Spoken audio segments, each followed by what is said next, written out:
नमस्कार, हम मौजूद हैं हर हाल में आपकी आवाज़ बनकर, बेखौफ आज़ाद आवाज़।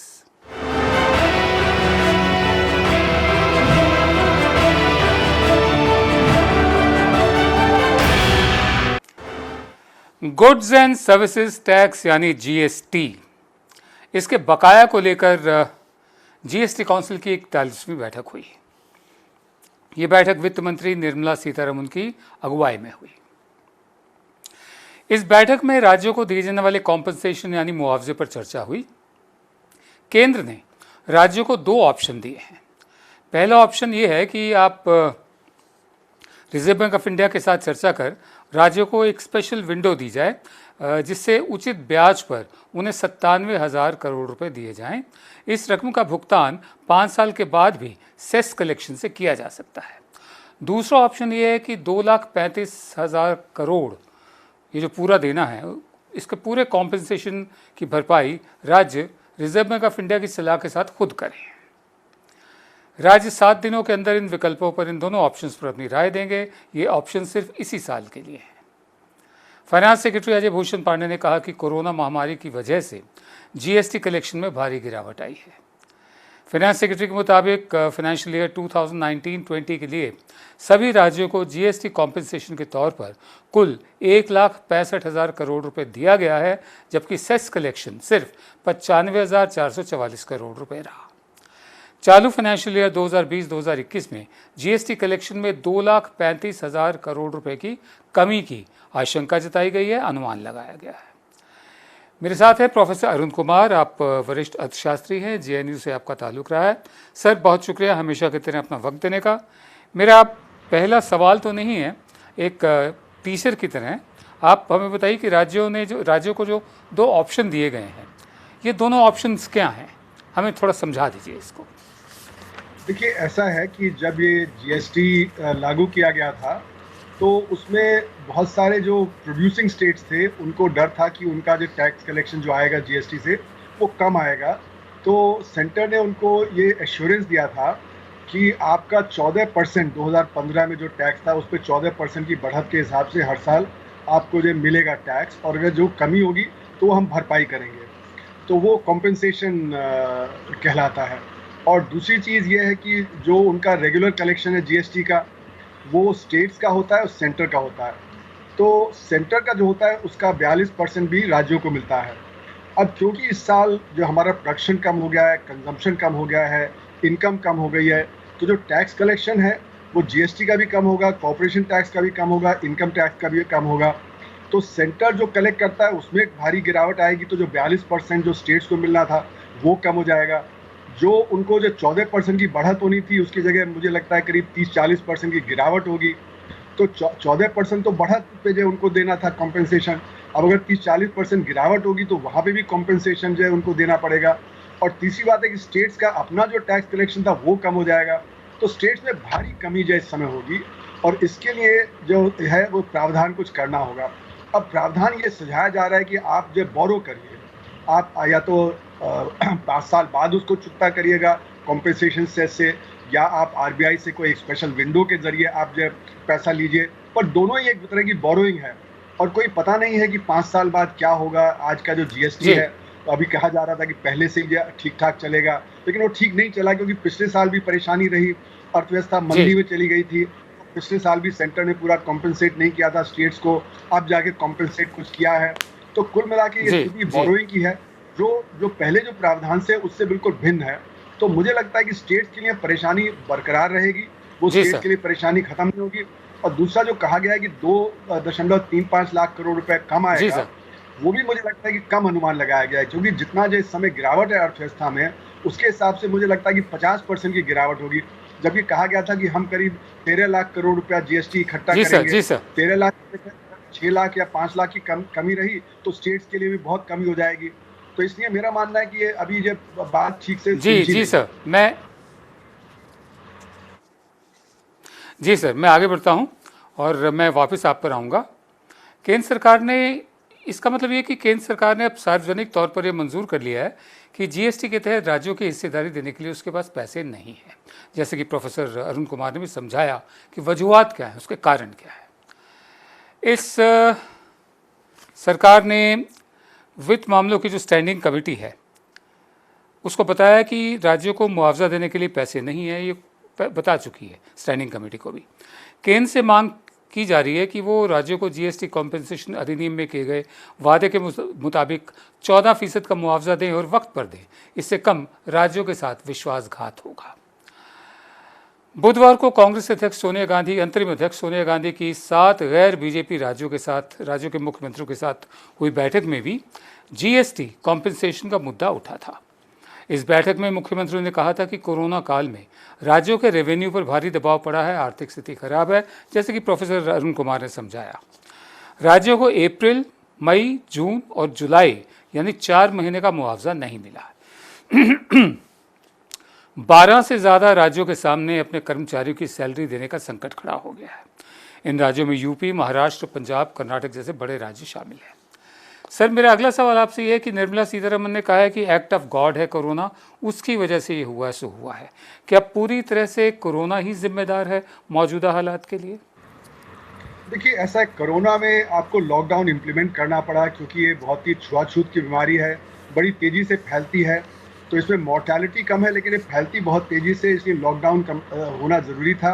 और ये लॉकडाउन की वजह से आपकी अर्थव्यवस्था पटरी से एकदम से पलट गई है, वहाँ पे सप्लाई फ्रीज कर गई, डिमांड एकदम ख़त्म हो गई, जिसकी वजह से उत्पादन ख़त्म हो गया, उत्पादन ख़त्म होने से आमदनी ख़त्म हो गई और इसीलिए टैक्स कलेक्शन एकदम से गिर गया है।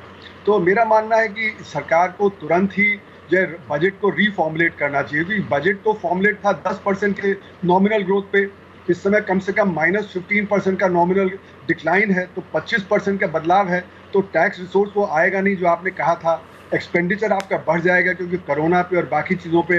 तो मेरा मानना है कि बजट को अगर रीफॉर्मुलेट नहीं किया गया तो 2 महीने बाद ये परिस्थिति और ज़्यादा बिगड़ जाएगी। और जो अभी कहा जा रहा है कि 2.35 लाख करोड़ रुपए कम आएगा, मुझे लगता है 4-5 लाख करोड़ रुपया कम आएगा, तो स्थिति और ज़्यादा गंभीर हो जाएगी।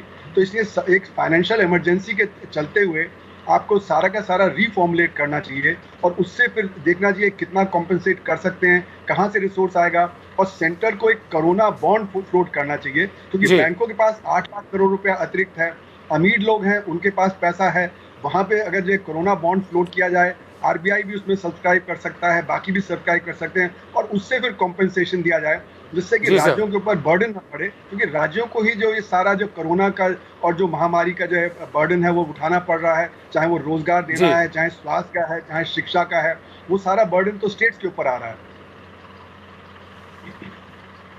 जी सर, मैं आगे बढ़ता हूँ। केंद्र की मोदी सरकार ने एक देश एक टैक्स की वकालत करते हुए जीएसटी सिस्टम को 1 जुलाई 2017 को लागू किया था। अब बहुत धूमधाम से लागू किया गया था। पार्लियामेंट जो हाउस है उसको, उस पर लाइटें लगाई गई थीं और 12 बजे रात को किया गया था। वो बिल्कुल वैसी ट्विस्ट विद डेस्टिनी, उसमें एक आ गया था कि सरदार पटेल ने नेशनल इंटीग्रेशन, राष्ट्रीय एकता को बढ़ावा दिया था, ये जीएसटी इकोनॉमिक इंटीग्रेशन को बढ़ावा देगा। बहरहाल जीएसटी रेवेन्यू के नुकसान को भरने के लिए एक फार्मूला तय किया गया था। जीएसटी कानून में यह तय किया गया था कि इसे लागू करने के बाद पहले 5 सालों में राज्यों को रेवेन्यू का जो भी नुकसान होगा केंद्र उसको पूरा करेगी, जैसा प्रोफेसर अरुण कुमार ने बताया। 2015-2016 को बेस ईयर मानते हुए यह तय किया गया कि राज्यों के इस प्रोटेक्टेड रेवेन्यू में, प्रोटेक्टेड था क्योंकि राज्य खुद वसूल करते थे, चाहे वो वैट हो चाहे वो सेस हो, ये अधिकार केंद्र को चला गया। फिर यह तय किया गया कि राज्यों के इस प्रोटेक्टेड रेवेन्यू में हर साल 14% की बढ़त को मानते हुए गिनती की जाएगी। 5 साल के बाद ट्रांजिशन पीरियड तक केंद्र सरकार महीने में 2 बार राज्यों को मुआवजे की रकम देगी। राज्यों को मिलने वाला सभी मुआवजा जीएसटी के कॉम्पेंसेशन फंड से दिया जाएगा। ये बातें प्रोफेसर अरुण कुमार समझा चुके हैं पहले ही। और अभी हाल ही में आपको बता दूं, जीएसटी विवाद पर अटॉर्नी जनरल के वेणुगोपाल ने कहा था कि जीएसटी मुआवजे का भुगतान करने के लिए केंद्र सरकार बाध्य नहीं है। यही राज्यों का कहना है। वहीं राज्यों का कहना है कि जीएसटी कानून 2017 में साफ तौर पर इसे ज़रूरी बताया गया था। एक तरह से ये केंद्र सरकार को बाध्य करता था।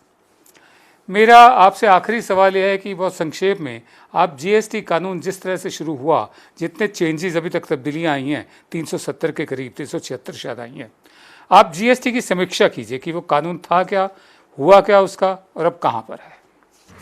देखिए, जीएसटी में ये कहा गया कि हमने 17 टैक्सों को एक साथ इकट्ठा कर दिया है और इससे बहुत सहूलियत हो जाएगी, ईज़ ऑफ डूइंग बिजनेस होगा, काले धन की कमाई पे असर पड़ेगा।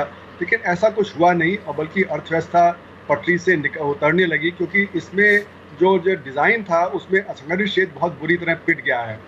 तो असंगठित क्षेत्र हमारे अर्थव्यवस्था का 45% उत्पादन करता है। अगर वो पटरी से उतर जाता है तो अर्थव्यवस्था में बहुत परेशानी आ जाएगी।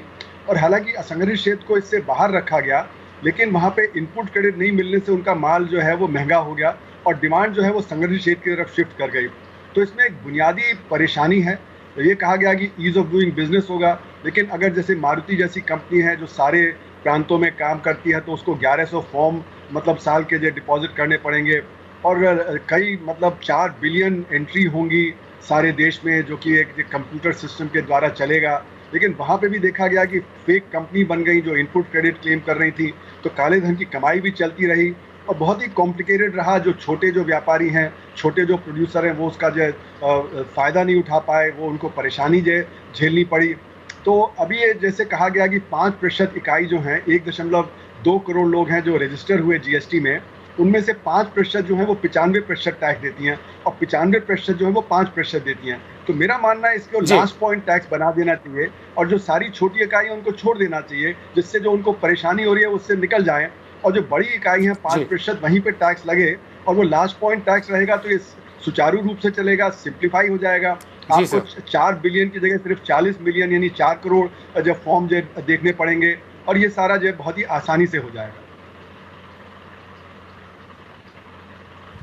जी सर, बहुत बहुत शुक्रिया आपका हमेशा की तरह अपना वक्त देने के लिए। प्रोफेसर अरुण कुमार, वरिष्ठ अर्थशास्त्री, और जेएनयू से आपका ताल्लुक रहा है, बहुत धन्यवाद। तो ये हम कहा जा सकता है कि निर्मला सीतारमण का ये कहना है कि एक्ट ऑफ गॉड कोरोना, सिर्फ कोरोना जिम्मेदार नहीं है, कोरोना तो अभी आया है। जीएसटी की वजह से पहले ही अर्थव्यवस्था पर असर पड़ चुका था, उससे पहले नोटबंदी की वजह से असंगठित क्षेत्र वो भी पटरी से उतर चुका था, अर्थव्यवस्था उतर चुकी थी। आप देख रहे हैं विनोद दुआ लाइव। हम लेंगे ब्रेक के बाद हाजिर होते हैं।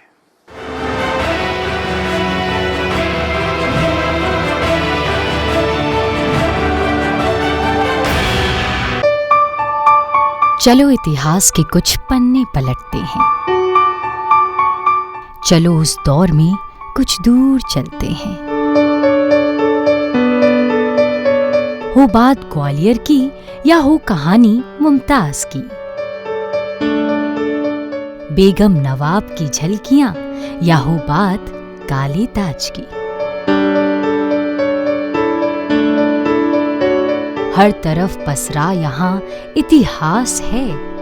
यूं ही नहीं कहते सभी, मध्य प्रदेश तो कुछ खास है। वक्त के निशान।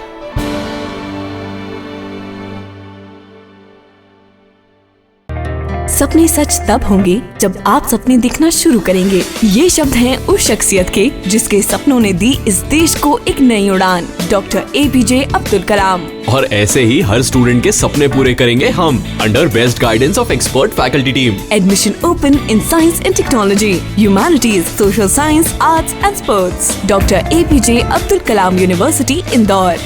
For the details, contact 1800-300-26072। Stream कोई भी हो, बेस्ट करियर ऑप्शन के लिए है Bhabha university. Best faculty, world class infrastructure, scholarships, hi tech labs, 27 acre of lush green campus, hostel facility. Admissions open for engineering, pharmacy, dental, computer application, management and agriculture. Bhabha university at Hoshangabad road, Bhopal. Call 9165025500।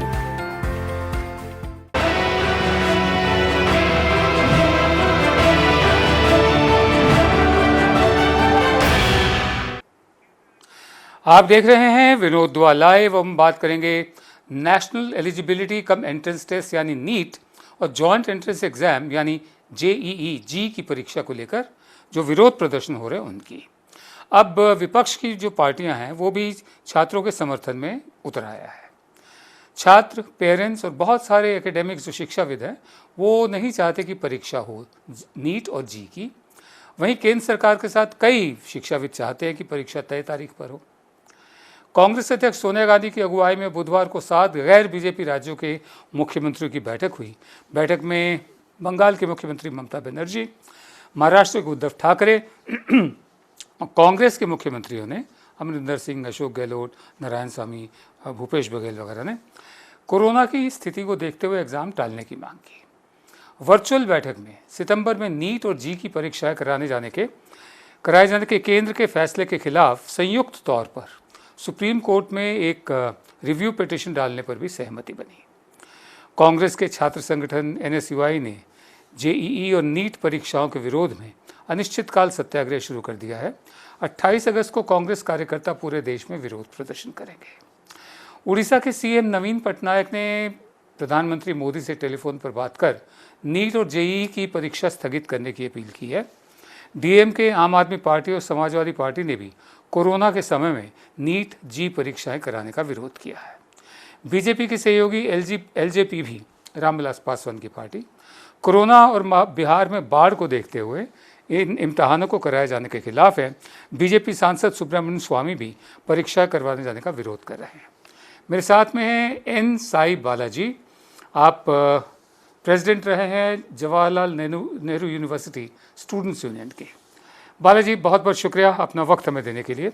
मेरा पहला सवाल आपसे ये है, मौजूदा हालात में इम्तहान करवाने को आप कितना उचित मानते हैं? देखिए, आप अपने इंट्रोडक्शन में जो भी चीजें हो रही है वो जरूर बताया। मैं एक चीज क्लैरिफाई करना चाहता हूँ।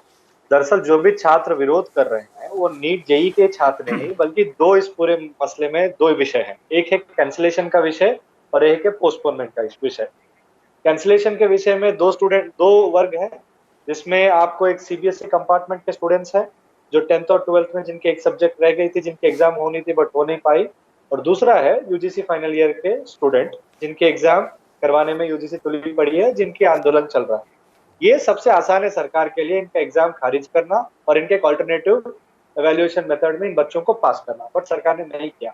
अब दूसरा पहलू जो है पोस्टपोनमेंट का, इस पोस्टपोनमेंट के पहलू में सारे एंट्रेंस एग्जामिनेशन जी, यूनिवर्सिटीज का JNU, DU, BHU, फिर नीट JEE, फिर क्लैट लीगल वाला जो कॉमन एंट्रेंस एग्जामिनेशन है, फिर CA का, फिर आपका NDA का, UPSC प्रीलिम्स, ऐसे तमाम ढेर सारा एंट्रेंस एग्जामिनेशन है। अगर कुल मिला के आप देखेंगे करीब 50 लाख छात्र देश भर में इन सारे एग्जाम्स में जाके भागीदारी देना पड़े। अब यहाँ पे 3 मुद्दे हैं। पहला मुद्दा यह है कि लॉकडाउन के बीच में जब खुद वित्त मंत्री ने बोला, अभी मैं पहले वाला शो में भी सुन रहा था, वित्त मंत्री बोला कोरोना एक्ट ऑफ गॉड है तो हम आपको पैसे नहीं दे पा रहे। अब जब एक्ट ऑफ गॉड हुआ और पार्लियामेंट फंक्शन में नहीं है, सारे सरकारें वर्चुअल मीडियम में चल रहे हैं और सुप्रीम कोर्ट, हाई कोर्ट और तमाम कोर्ट डिजिटल चल रहे हैं, आप स्टूडेंट्स को बोल रहे हैं आप फिजिकल जाके एग्जाम दीजिए, जहाँ पे पब्लिक ट्रांसपोर्ट नहीं है, कई राज्यों में लॉकडाउन है, बच्चे कैसे जाएंगे? मैं आपको कह नहीं सकता हूँ कितना दुविधा में हम लोग हैं, क्योंकि स्टूडेंट्स हमको फोन करके रो रहे हैं।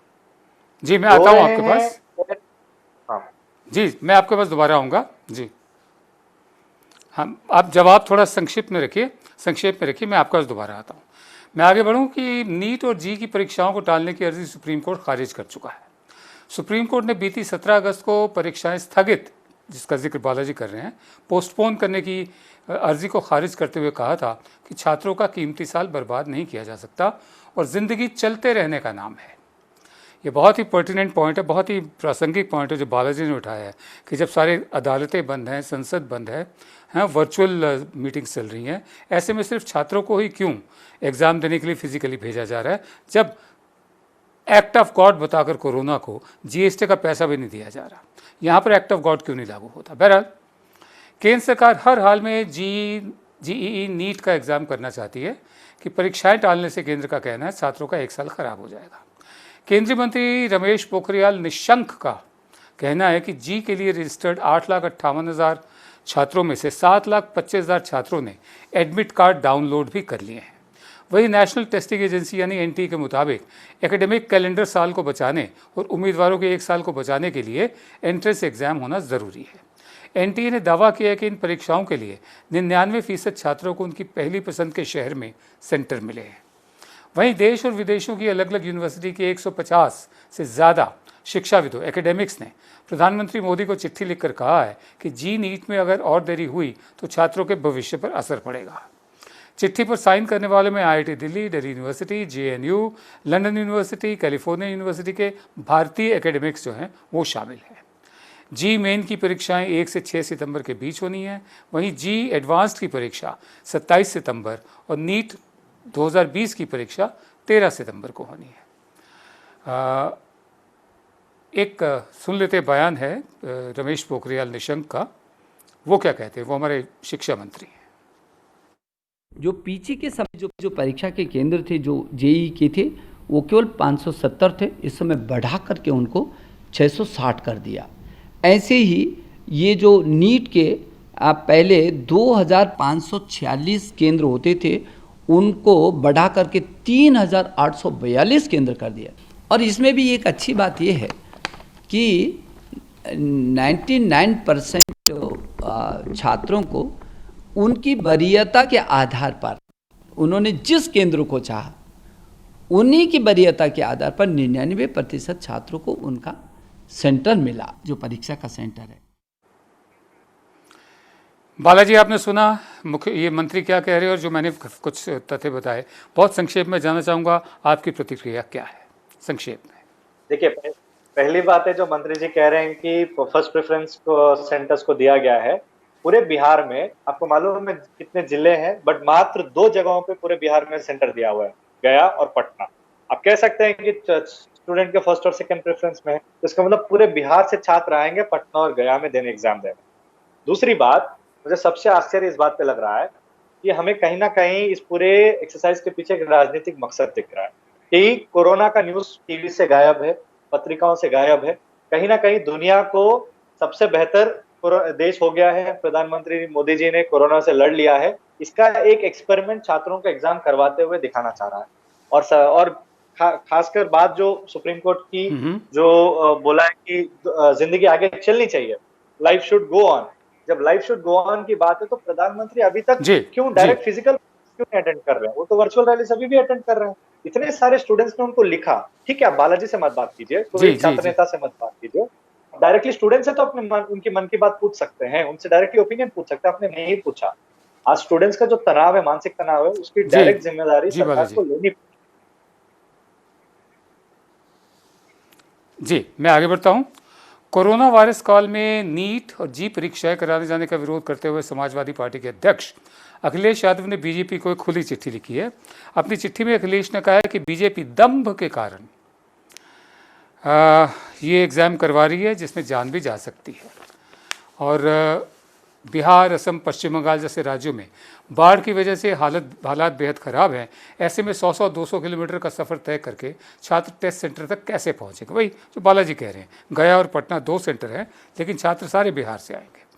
कोरोना काल में दूर दराज गांवों से छात्र टेस्ट सेंटर तक कैसे पहुंचेंगे? खाने पीने ठहरने का बंदोबस्त क्या होगा? छात्र पूछ रहे हैं, हमें टेस्ट सेंटर तक ले जाने वाले हमारे माता पिता और परिवार के दूसरे सदस्यों को अगर कुछ हो जाता है तो क्या सरकार अस्पताल का खर्चा उठाएगी? कोरोना और बाढ़ ने लाखों लोगों का रोज़गार छीन लिया है। ऐसे में ख़ास तौर पर गरीब ग्रामीणों, माता पिता बच्चों को परीक्षा सेंटर तक ले जाने के लिए पैसे कहाँ से लाएंगे? मेरा आखिरी सवाल, संक्षेप में जवाब। इस वक्त देश में 2 गुट बन गए, जैसा आपने बताया बालाजी। एक जो सितंबर में परीक्षाएं कराने के पक्ष में है, दूसरा जो परीक्षाएं टालने की बात कर रहा है। इस मसले का अब क्या हल हो सकता है? देखिए, एक सिंपल हल हो सकता है। अब दुनिया में बाकी देशों ने परीक्षाओं को लेकर क्या किया, अगर इसको लेकर कमेटी बैठ जाए, जैसे जर्मनी में, केन्या में एक 0 ईयर डिक्लेयर किया गया है और बाकी जगहों पे जो एकेडमिक ईयर है उसको दोबारा रीनेम किया गया है और उसको एक्सटेंड किया गया है। मैं नहीं कह रहा हूँ कि आप 0 ईयर डिक्लेयर कीजिए, मैं इतना कह रहा हूँ अगर कोई डिग्री 3 साल में होना है, अगर उस 3.5 साल में हो जाएगा, ये आपातकाल की बात है, ये अनफोर्सीन सिचुएशन है, कोई स्टूडेंट को कोई परेशानी नहीं होने वाला है। कोई ये पूछने वाला नहीं है कि आप नीट का एग्जाम 2020 में मार्च में लिए थे, दिसंबर में लिए थे। सरकार को इन ऑल्टरनेटिव्स को दिमाग में रखना चाहिए। स्टूडेंट्स की हेल्थ प्रायोरिटी है, जैसे राइट टू हेल्थ और फंडामेंटल राइट है, सुप्रीम कोर्ट ने एनश्राइन किया है, और पब्लिक हेल्थ की जिम्मेदारी स्टेट की है। वो स्टेट खुद उस पब्लिक हेल्थ को वायलेट नहीं कर सकता है स्टूडेंट्स और माँ बाप को एग्जाम दें। जी, बहुत बहुत शुक्रिया इन साई बालाजी, अपना वक्त हमें देने के लिए। आगे भी आते रहिए, बहुत बहुत धन्यवाद। हम आगे बढ़ते हैं। कोरोना संकट और देश को लॉक और अनलॉक करने की जद्दोजहद में केंद्र और राज्य सरकारों का कर्ज इस बार जीडीपी के 91% के रिकॉर्ड पर पहुंच सकता है। अगर ये होता है तो 1980 के बाद, सन 1980 के बाद जो सामान्य सरकारी कर्ज होता है उसका सबसे ऊंचा स्तर होगा ये। 1980 आपको याद है जनता पार्टी की सरकार थी 79 to 80 फाइनेंशियल ईयर की, और brokerage company Motilal Oswal financial services के अर्थशास्त्रियों की रिपोर्ट के मुताबिक पिछले फाइनेंशियल ईयर 2019-2020 में केंद्र और राज्यों का इकट्ठा जो कर्ज जीडीपी का जो रेशो था वो 75% था। रिपोर्ट में कहा गया कि कर्ज और जीडीपी का रेशो साल 2029-2030 तक 80% हाई लेवल पर बना रह सकता है, और इसके 2039-40 से पहले इसको 60% से नीचे लाने का लक्ष्य पूरा होने की संभावना नहीं दिखती। लोग इतनी फॉरवर्ड प्लानिंग करके चलते हैं, देखते हैं। और मैं आपको थोड़ा सा और आगे बता दूं, कोरोना संकट और आर्थिक मंदी के बीच ग्लोबल प्रोफेशनल कंपनी एक्सेंचर दुनिया भर में अपने 5 लाख से ज़्यादा कर्मचारियों में से कम 5% की कटौती करने वाली है। भारत में एक्सेंचर के करीब 2 लाख कर्मचारी हैं। इस कदम से हज़ारों कर्मचारी प्रभावित हो सकते हैं। वहीं चीन की कंपनी अलीबाबा ने भी भारत में इन्वेस्टमेंट की, निवेश की अपनी योजनाओं को रोक दिया है। साल 2015 से अलीबाबा भारतीय कंपनियों में $2 बिलियन से ज़्यादा का निवेश कर चुकी है। हालात इतने ख़राब हैं, ये एक इकोनॉमिक इमरजेंसी भी है, हेल्थ इमरजेंसी भी है। ज़रूरी है कि जो बेस्ट एंड द ब्राइटेस्ट है इस देश के, चाहे वो कहीं से भी हों, उनको इकट्ठा किया जाए, उनकी सलाह ली जाए, ताकि 2 तरह का जो क्राइसिस चल रहा है इससे देश बाहर निकल सके। लेकिन क्या बेस्ट एंड ब्राइटेस्ट को लिया जाएगा या रॉ विजडम का इस्तेमाल किया जाएगा? आप देख रहे थे विनोद दुआ लाइव। इजाज़त दीजिए, नमस्कार।